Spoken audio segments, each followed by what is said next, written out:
Hey everyone, and welcome back for another deep dive. Yes, welcome back. Today we're diving into a topic that everyone thinks about, Yeah, for sure. probably more than we want to sometimes. Yeah. Money. But don't worry, Yeah. we're not going to talk about the boring stuff like Yeah. interest rates or 401ks. Nope, not today. We're going deeper, Much deeper. exploring the idea that money actually has its own energy and can be happy or unhappy. That's right. Wild, right? It's a very cool concept. So the source for today's deep dive is a book called Making Peace with Money Great book. by Ken Honda.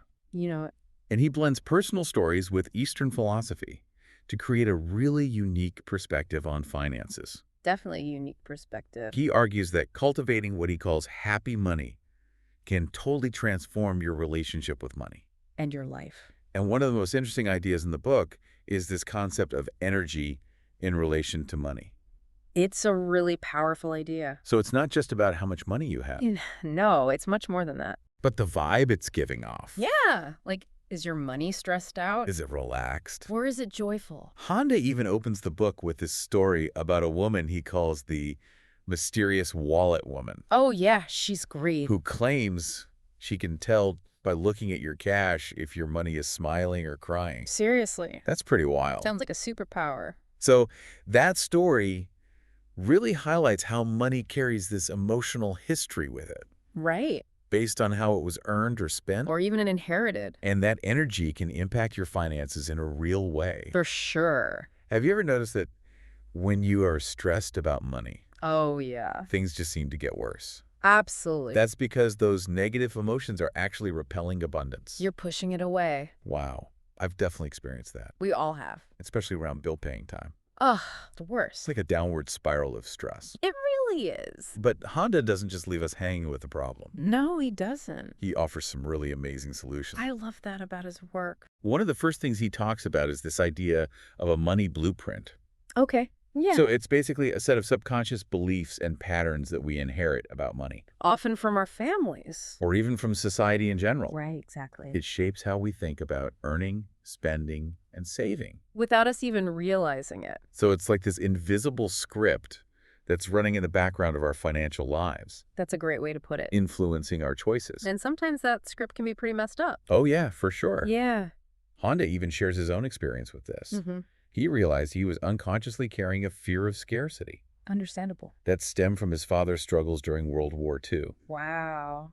It's important to remember that if your money blueprint is filled with negative beliefs about money, Right. it's not your fault. It's not your fault at all. But acknowledging it is the first step to changing it. Awareness is key. So how do we actually rewrite those negative scripts? Well, a great way to start is by simply paying attention to your self-talk around money. Our self-talk. Yeah, like, what are you saying to yourself about money? Okay. Are you constantly saying things like, I can't afford that? Oh yeah, all the time. Or money is the root of all evil? That's a classic one. Yeah. Those are classic examples of a negative money blueprint at work. Definitely. If we're constantly feeding ourselves those negative messages, it's no wonder we struggle with money. Makes sense. So recognizing those patterns is the first step to breaking free. Absolutely. But how do we move beyond just identifying the problem? That's the next step. Does Honda offer any concrete tools for actually rewriting our money blueprint? He does. He has some great advice. Okay, great. Let's hear it. One suggestion he has is to start noticing the positive financial messages you receive. Positive messages. Yeah. Okay. It could be a compliment from your boss about your work ethic, Okay. a friend offering to help you with a project, Right. or even just finding $1 on the street. A lucky dollar. The key is to start training your mind to focus on abundance, Instead of dwelling on scarcity. even if it's small. So it's like we're building new neural pathways in our brain, Exactly. replacing those old negative ones with more positive and empowering beliefs. You got it. I like it. It's a powerful technique. But Honda doesn't stop there. No, he doesn't. He also encourages us to look at the core functions of money Uh-huh. and how we relate to them. It's a really interesting framework. He breaks it down into 3 core functions: exchange, saving, and growth. The 3 pillars of money. Each function taps into our deep-seated emotional responses to money It's true. and can help us understand why we react to it the way we do. It's all about understanding our relationship with money. Can you give me an example of how this plays out in real life? Sure, let's look at saving. Okay, saving. Honda uses this brilliant analogy of mammoth hunting in the Stone Age. Mammoth hunting. Yeah. Okay. If our ancestors spent all their energy hunting and killing a mammoth, A lot of effort. but had no way to preserve the meat, Oh, no. all their hard work would be wasted. What a waste. They needed a system for saving, for making their efforts last. So saving is about making sure our efforts have lasting value. Exactly. I think- And when we don't have enough saved, Yeah, it can trigger those primal fears of scarcity and survival. that makes sense. It makes us feel like no matter how hard we work, we're always on the edge of losing everything. A very scary feeling. On the flip side, when we see our savings grow, it reinforces those feelings of security and accomplishment. Security and accomplishment. Yeah. Much better. It gives us a sense of control over our future. It's amazing how these basic functions of money are so deeply connected to our survival instincts, I know, it's fascinating. even in our modern world. We're still wired that way. So we've talked about the energy of money Yes. and our money blueprint. Uh-huh. What about our individual personality? Oh, yeah, good point. Does Honda address that? He does. He introduces this idea of money EQ, Money which is fascinating because it goes beyond just financial knowledge. Okay. It's about understanding your unique emotional relationship with money. Okay, tell me more about this money EQ thing. He identifies several different money EQ personality types. Okay, like what? For example, there's the compulsive saver who's always meticulously tracking every penny I know a few people like that. and finding the best deals. Yeah, they are always prepared. Then there's the compulsive spender who thrives on the thrill of the splurge and can't resist a good impulse buy. Oh man, I am definitely guilty of that sometimes. It happens to the best of us. So are we stuck with these money EQ types? Good question. Or can we change them? That's the good news. We can change. Okay, good. Honda explains that these types often stem from childhood experiences and learned behaviors. So we are not doomed to repeat those patterns? Not at all. Okay, good. For example, a compulsive spender might be unconsciously rebelling against a childhood of strict financial limitations Interesting. imposed by a compulsive saver parent. It's like we are trying to break free from those early experiences, Right. but end up swinging to the opposite extreme. It's a common pattern. But now that we are becoming aware of these patterns, Right. how do we move toward a healthier, more balanced relationship with money? That is the question, isn't it? What's next in our deep dive? Let's find out. So we've explored this idea of money blueprints Yeah. and different money EQ types, Uh-huh. but it feels like we've only scratched the surface here. Oh, we've just begun. Is there more to uncover when it comes to our emotional relationship with money? There's always more to uncover. Okay, good. Ken Honda dives even deeper, Okay, deeper we go. exploring what he calls money wounds. Money wounds, Yeah. that sounds serious.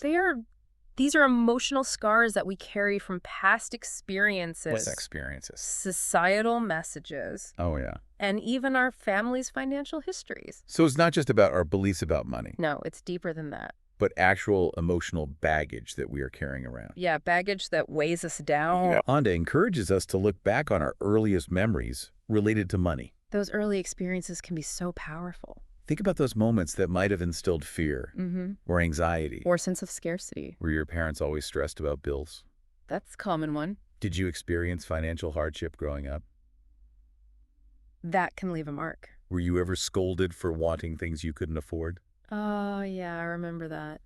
Even seemingly minor experiences can leave a lasting impact on our subconscious. It's true. And sometimes those patterns go back even further Even further back. to our grandparents' generation. Their experiences during times of war, Oh. economic depression, or even just their own upbringing can create a legacy of financial trauma, That gets passed down through the family. like a hidden inheritance. You know, now that you mention it, I do remember my parents having these hushed, worried conversations about money when I was a kid. Interesting. And even though they tried to shield me from it, I could definitely sense that underlying tension.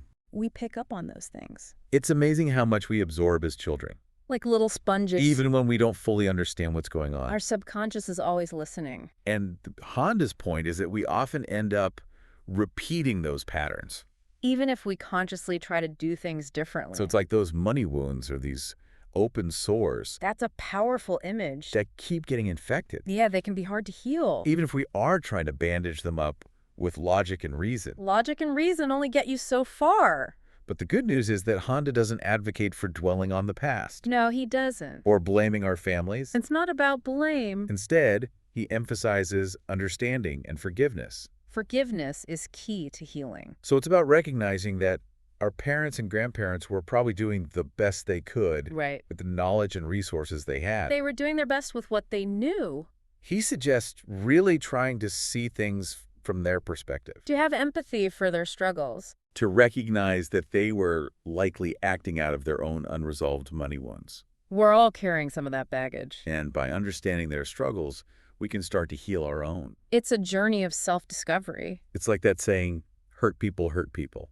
It's true. They were simply passing down what they knew, A generational pattern. even if it wasn't healthy. But we can break the cycle. Once we can recognize those patterns, Yeah, awareness is the first step.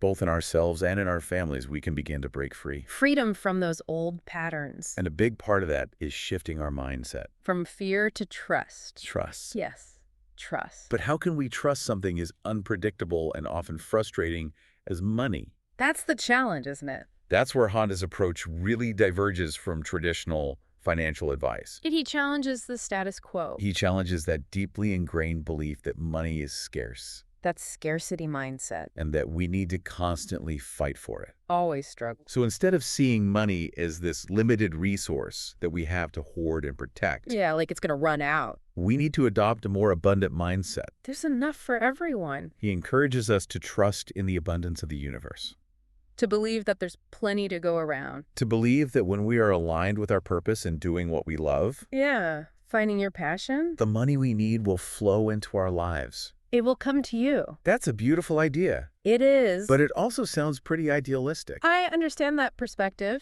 Does he offer any practical advice on how to cultivate that trust? He does. He has some great suggestions. Okay, like what? For example, he suggests surrounding yourself with people who are financially abundant. Financially abundant friends? Yeah, people who have a healthy relationship with money. So it's not about using them for their money, No, not at all. but simply to shift your energy. To see what's possible. Being around people who have a healthy, positive relationship with money Right. can help you start to see financial abundance as a possibility. Instead of reinforcing those limiting beliefs of scarcity. So it's about expanding our perspective Opening your mind. and challenging those old ingrained stories about what's possible. We all have those stories. I like that. It's a powerful way to shift your thinking. It's kind of like fake it till you make it, Yeah, kind of. but on an energetic level. Exactly. He also talks about the power of visualization. Oh, visualization is so important. But how does visualization actually work when it comes to money?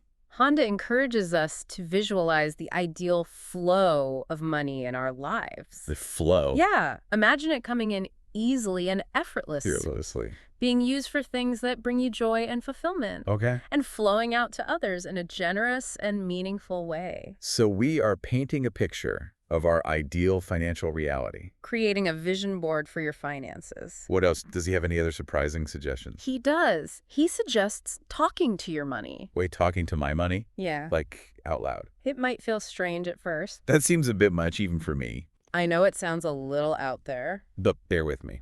Honda's point is that by acknowledging our money, Acknowledging it. yeah, thanking it when it comes in, Thank you, money. blessing it as we spend it, Okay. and even apologizing to it if we have been mistreating it.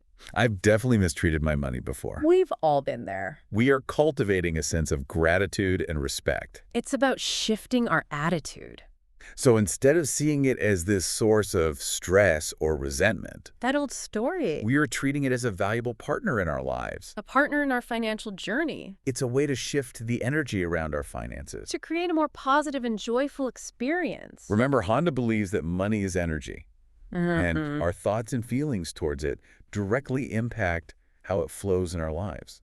Our energy affects our finances.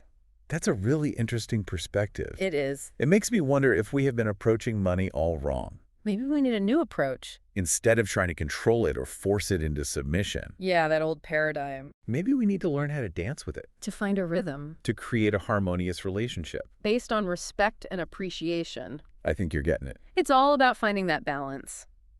And speaking of changing our relationship with money, Oh, yeah. Honda doesn't just focus on our personal finances. No, he doesn't. He also explores the future of money on a global scale. The big picture. So we're going macro now. Zooming out. What does he have to say about that? He paints both a pessimistic and an optimistic view of what the future might hold. Okay, two sides of the coin. The pessimistic view is pretty bleak, frankly. Oh, It's about increasing inequality, yeah, that's a concern. environmental degradation, Definitely a big problem. and social unrest driven by a system that prioritizes profit over people. So it's like that fear that technology will replace jobs, Automation taking over? leaving millions without a source of income, Yeah, a lot of people are worried about that. while the wealthy elite continue to amass more and more power. The rich getting richer. It's a pretty dystopian scenario. It's a possible future. But Honda also offers a more hopeful perspective. Thankfully. He believes that we are on the cusp of a major shift in consciousness, A shift in awareness. where people are starting to prioritize purpose and meaning over material wealth. Finding what truly matters. So it's like a counter movement to that materialistic, consumer-driven culture. Yeah, rejecting that old way of thinking. That's been dominant for so long. It's time for a change. I'm definitely seeing more and more people seeking out a simpler, more meaningful way of life. People are waking up. Honda sees a future where technology is used to create abundance and opportunity for everyone, Using technology for good and where money becomes more like a tool for collaboration and sharing, instead of division and competition. rather than a source of division and competition. A more cooperative future. That's a beautiful vision. It is a hopeful vision. But how do we get from this current system Yeah, the system we have now. that feels so broken and unfair It needs some work. to that more utopian future? That's the big question. Does he offer any concrete solutions? He does. He uses this interesting analogy of the evolution of salt. Salt. Yeah, salt. Interesting. Back in the day, salt was incredibly valuable Really? because it was the only way to preserve food. It's essential for survival. Control of salt meant control of survival. Wow, high stakes. And it was a source of conflict and power struggles. Salt wars. But as new methods of food preservation emerged, Technology changed everything. salt became abundant and cheap, The value went down. and those conflicts dissipated. So he's saying that money might go the same way.